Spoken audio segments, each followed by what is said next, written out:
عجیب بیوقوف آدمی ہے بھائی. ان لوگوں کا تو رشتہ ہی کوئی نہیں مولا علی شیر خدا کے ساتھ. اور ہم جو ہیں ہم تو مرید ہیں مولا علی شیر خدا. اعلیٰ حضرت فرماتے ہیں کہ حضور سے پہلے بھی جس کو ولایت ملی ہے وہ مولا علی کے صدقے ملی ہے, اور قیامت تک جسے اللہ ولایت دے گا وہ مولا علی شیر خدا کے قدموں کی خیرات کی برکت سے دے. ایک سلسلہ علیہ نقشبندیہ ہے جو حضرت ابوبکر صدیق سے انسلاک کرتے, باقی تو تمام سلاسل کو سارا فیض ہی مولا علی شیر خدا سے.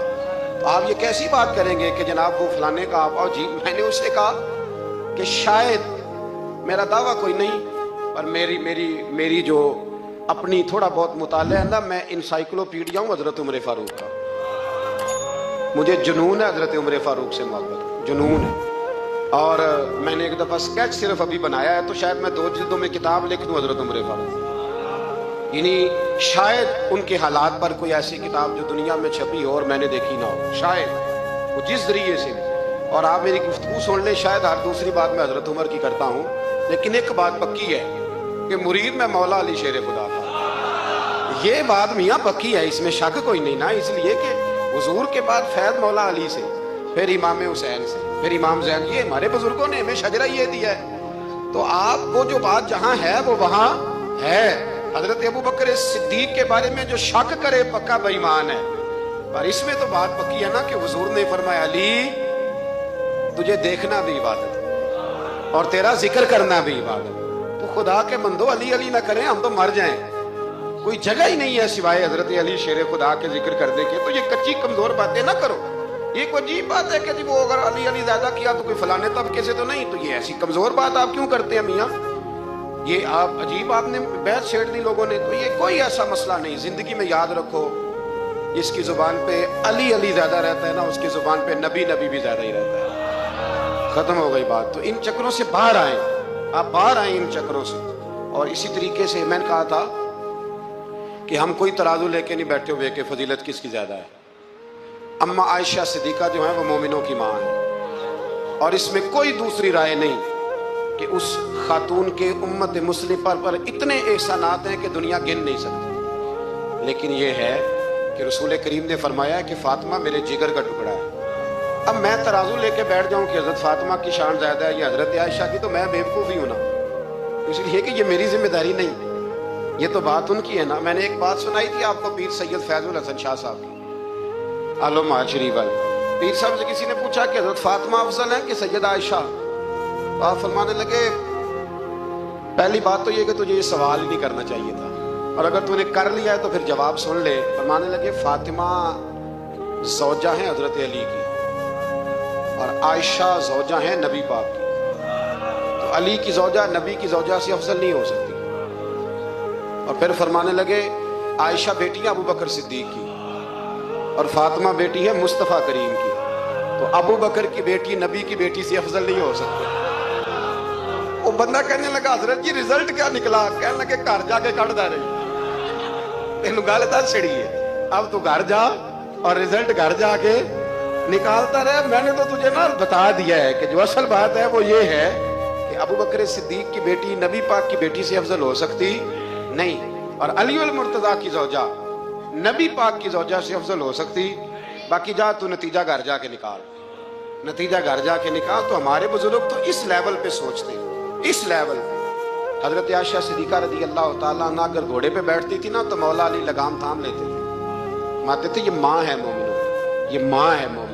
آپ کیا بات کرتے ہیں؟ حضرت عمر فاروق کو کبھی حضرت عائشہ بلا لیتی تو کانپتے ہوئے حاضر ہوتے. ماں ہے مومن. کچی باتیں چھوڑ دیں, عشق کرے تو کھول کے کرے, ڈر ڈر کے نہ کرے.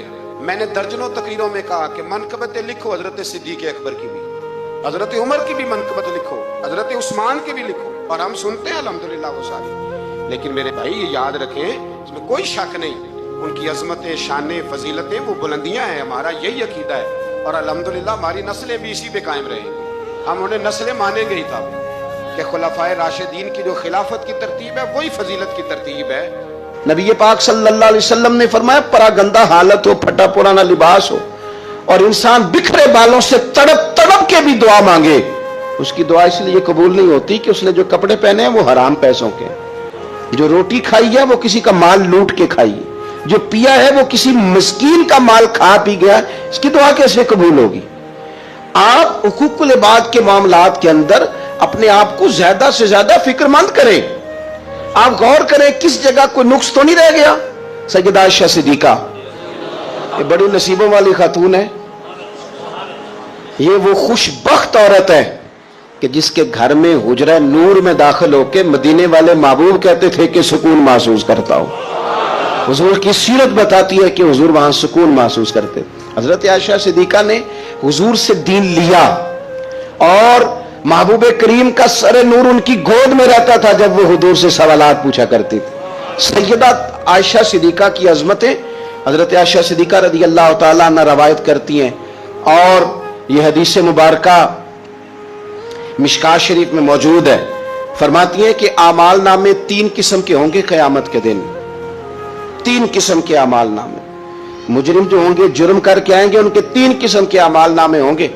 فرماتی ہیں میں نے نبی پاک صلی اللہ علیہ وسلم سے سنا کہ 3 قسم کے لوگوں کے اعمال نامے ہوں گے. ایک وہ لوگ ہوں گے، وہ والا معاملہ ہوگا جو رب کا بندوں کا عقیدے کے ساتھ ہے. اگر کوئی بندہ شرک کر کے آیا ہوگا تو اللہ اس شرک کو کبھی معاف نہیں کر. ان اللہ لا یغفر ان یشرک بہ ویغفر ما دون ذلک لمن یشاء. بے شک اللہ معاف نہیں کرے گا کہ اس کے ساتھ شرک کیا جائے، باقی وہ اس کے علاوہ جس کو چاہے گا اپنے فضل سے معاف فرما دے گا. تو ایک تو یہ اعمال نامہ قیامت کے دن ہوگا، جو مشرک ہوگا اسے معاف نہیں کیا جائے گا. اور دوسرا سیدہ عائشہ صدیقہ رضی اللہ تعالیٰ عنہ فرماتی ہیں کہ نبی پاک علیہ السلام نے فرمایا ایک معاملہ ہے حقوق العباد کا، بندوں کے ساتھ معاملہ. کسی نے کسی کی ذلت کر دی، رسوائی کر دی، مال دبا لیا، تانا دیا، تکلیف دی. فرمایا یہ دوسرا اعمال نامہ ہے، یہ بھی رب اتنی دیر تک معاف نہیں کرے گا جب تک بندہ بندے کو معاف نہیں کرے گا، یہ معاف نہیں کیا جائے گا. اور تیسرا فرمایا معاملہ اللہ اور بندوں کا ہے، عبادت کا معاملہ ہے، نماز کا معاملہ ہے، روزے کا معاملہ ہے. فرمایا اس میں رب بڑا کریم ہے، اپنے فضل سے فیصلہ کرے گا، چاہے تو عذاب دے اور چاہے تو اپنے فضل سے بندوں کو معاف فرما دے، چاہے تو اپنے فضل سے معاف کر دے. 3 قسم کے معاملات قیامت میں ہوں گے. حقوق العباد کے معاملے کو درمیان میں بیان کیا گیا. ہم نا جذبات کا، احساسات کا خیال رکھنا چھوڑتے جا رہے ہیں. مجھے اپنی روٹی عزیز ہے، میں باہر سے آیا ہوں اور میں نے آ کے گھر کے اندر تلخ باتیں شروع کر دی، سخت جملے کسنا شروع کر دیے کہ میں باہر سے آیا ہوں، میرے لیے کھانا نہیں پکا. میں نے یہ دیکھا ہی نہیں کہ شاید پکانے والا بیمار ہی نہ ہو، کہ میں نے پوچھا ہی نہیں کہ جو گھر کے اندر تھا وہ کسی تکلیف میں نہ ہو. میں نے یہ احساس ہی پیدا نہیں کیا کہ میں نے بڑی سخت باتیں اپنی والدہ سے کر دی، اپنی اہلیہ سے کر دی، اپنی بہن سے، اپنے والد سے کر دی، لیکن ان کے بارے میں نے یہ تصور ہی نہیں کیا کہ احساسات کس قسم کے ان کے ہوں گے. حقوق العباد کے مسئلے میں نا ہم لاپرواہ ہو گئے، لاپرواہ. حقوق العباد کے معاملے میں اپنے آپ کو سمجھائیں، قائل کریں. نماز ذوق سے پڑھیں، نماز شوق سے پڑھیں، نماز توجہ سے پڑھیں، اسے کبھی ہلکا نہ جانیں. لیکن یاد رکھ لیں نماز میرا اور رب کا معاملہ ہے، رب کا اور میرا معاملہ ہے. ہو سکتا ہے وہ اس معاملے میں معافی دے دے، لیکن جس کو اس نے میری ماں بنایا ہے نا، اس نے کہا ہے میں نے تیری جنت تیرے ماں کے قدموں کے نیچے رکھی ہے، اس کو میرا باپ بنایا ہے، اس کے تعلق سے مجھے حساس ہونا چاہیے. مجھے اپنے دوستوں کے تعلق سے احساس ہونا چاہیے. ہم دائیں بائیں احساس ہیں اور بڑی بڑی لمبی باتیں کرتے ہیں، بڑی بڑی لمبی بڑی بڑی کہانیاں. کچھ لوگ تو ایسے پکے نمازی ہیں کہ وہ کسی اور کو نمازی ماننے کو تیار ہی نہیں. ایسے پکے حاجی ہیں کہ دنیا میں صرف وہی حاجی ہیں، دوسرا کوئی ہے نہیں. کچھ مطلب میں اس طرح کے لوگوں کو میں ذمہ داری سے کہہ رہا ہوں، میری طرح کے مولوی کہتے ہیں فلانا بندہ بے شرع ہے. جی آپ باشرع ہیں؟ کہتے ہیں ہاں میں نے داڑھی تو رکھی ہوئی ہے نا. داڑھی کا نام ہی صرف شرع نہیں، سچ بولنے کا نام بھی شرع ہے، حلال کھانا بھی شرع ہے، حقوق العباد کا لحاظ کرنا بھی شرع. یہ کیا بات ہوئی کہ آپ نے 2 4 5 چیزوں کو آپ نے اپنا لیا رکھا، میں دیندار ہوں باقی سارے بے دین ہیں. آپ ماحول کا خیال کریں، حقوق العباد کے تعلق سے ذمہ داریوں کا احساس کریں اور بڑی جلدی آپ چیزوں کو سمجھیں. میں یہ کرنا چاہ رہا تھا کہ آپ کو ہر آدمی کا احساس کرنا ہے، ہر آدمی، اور حقوق العباد کے تعلق سے آپ کو چیزوں کو سمجھنا ہے، اس پر آپ کو غور کرنا. اب سنگی یہاں میں خانقاہی آدمی ہوں، دوست یہاں آتے ہیں، کچھ دوست مجھے ایسے بھی آ کے کہتے ہیں کہ سب ایک ہفتہ آپ کے ساتھ رہنا ہے.